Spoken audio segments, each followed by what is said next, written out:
नमस्कार दोस्तों, त्रिवेणी कला संगम के इस चैनल में आपका हार्दिक स्वागत है। आपका आभार व्यक्त करता हूं कि आपने हमारी जो पोस्ट है उसको देखा और कुछ भाइयों ने सब्सक्राइब भी किया है, तो उनका भी बहुत बहुत धन्यवाद। साथियों, हम जो सामग्री दे रहे हैं आपको, ये बहुत ही शिक्षाप्रद है और ये कार्टून वीडियो होने के कारण और भी अच्छा बन जाता है।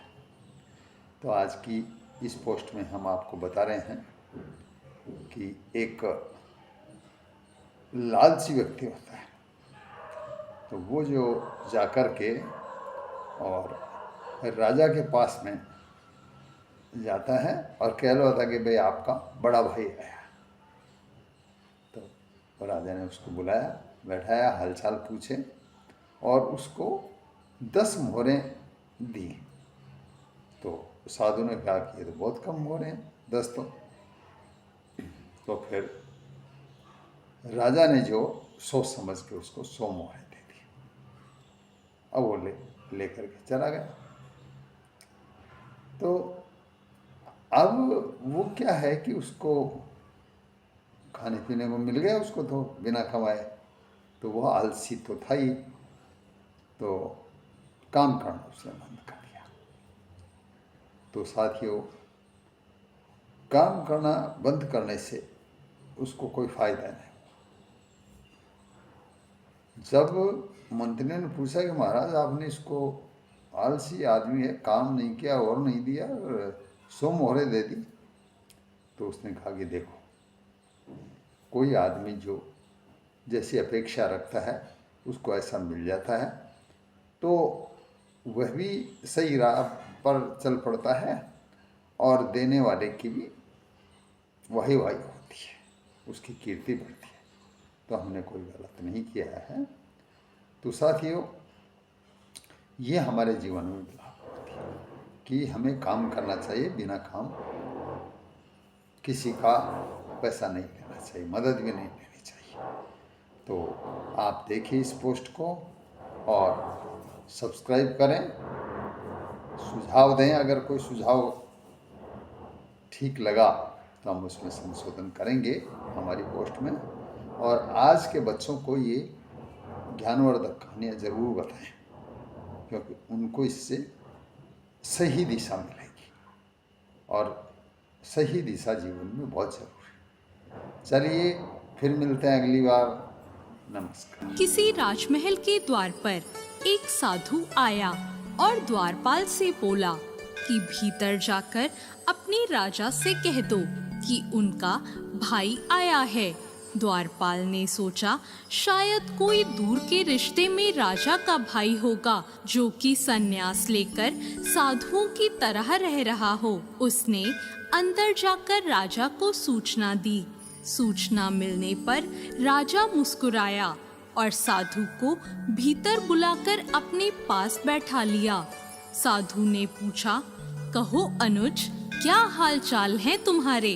राजा ने कहा, मैं ठीक हूँ, आप कैसे हैं भैया? साधु ने कहा, जिस महल में मैं रहता था वह पुराना और जर्जर हो चुका है, कभी भी टूटकर गिर सकता है। मेरे 32 नौकर थे, एक एक करके वो भी चले गए। 5 रानियां भी वृद्ध हो गई हैं और अब उनसे कोई काम नहीं होता। यह सुनकर राजा ने साधु को 10 सोने के सिक्के देने का आदेश दिया। साधु ने कहा, ये 10 सोने के सिक्के तो बहुत कम है।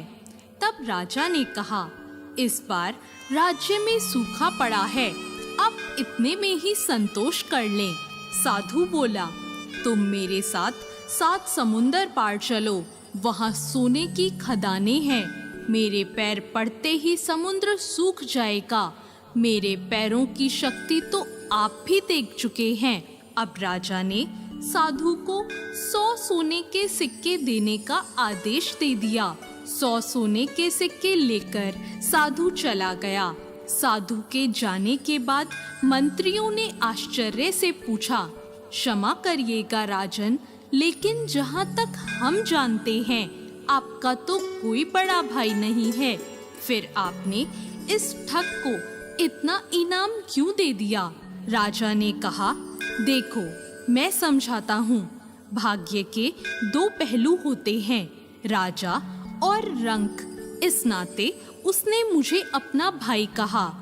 जर्जर महल से उसका आशय उसके बूढ़े शरीर से था। 32 नौकर उसके दांत थे और 5 वृद्ध रानियां उसकी 5 इंद्रियां हैं। समुद्र के बहाने उसने मुझे उल्हाना दिया कि राजमहल में उसके पैर रखते ही मेरा राजकोष सूख गया, क्योंकि मैं उसे मात्र 10 सिक्के ही दे रहा था, जबकि मेरी हैसियत तो इतनी है कि मैं उसे सोने से तोल सकता था। इसलिए उसकी बुद्धिमानी से प्रसन्न होकर मैंने उसे 100 सिक्के दिए और कल से मैं उसे अपना सलाहकार नियुक्त करूंगा। तो दोस्तों, कैसी लगी आपको आज की ये कहानी? ऐसी और नई कहानियों के लिए हमारे चैनल भक्ति ज्ञान को सब्सक्राइब करें। धन्यवाद।